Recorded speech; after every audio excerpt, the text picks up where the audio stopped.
PSA reste rentable au premier semestre. Absolument, les résultats sont tombés il y a tout juste une heure. Son bénéfice net a plongé de plus de 67% néanmoins. Les résultats donc de PSA, vous venez de les éplucher, ces chiffres, Théo Néo-Pipoda. Oui, Claire, les chiffres sont tombés.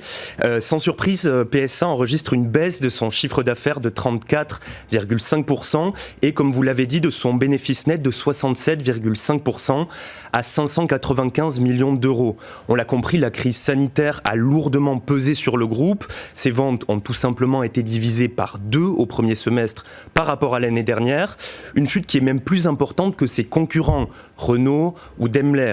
Malgré cette baisse de l'activité, PSA confirme son objectif de rentabilité avec un bénéfice opérationnel courant à 517 millions d'euros en chute de 84,5%. Il faut dire que depuis son arrivée en 2014, Carlos Tavares, le président de PSA, a mis l'accent sur cette rentabilité. Réduction des volumes, des coûts de production, montée en gamme de l'offre, en particulier avec les SUV, une stratégie qui est donc payante avec un indicateur important, le point d'équilibre, c'est-à-dire le nombre de ventes à effectuer pour être rentable. Eh bien, ce point a chuté au fil des années pour atteindre 1,8 million de véhicules l'an dernier, soit seulement 50% des ventes du constructeur. Et ces 1,8 million de ventes, eh bien PSA devrait largement les dépasser cette année.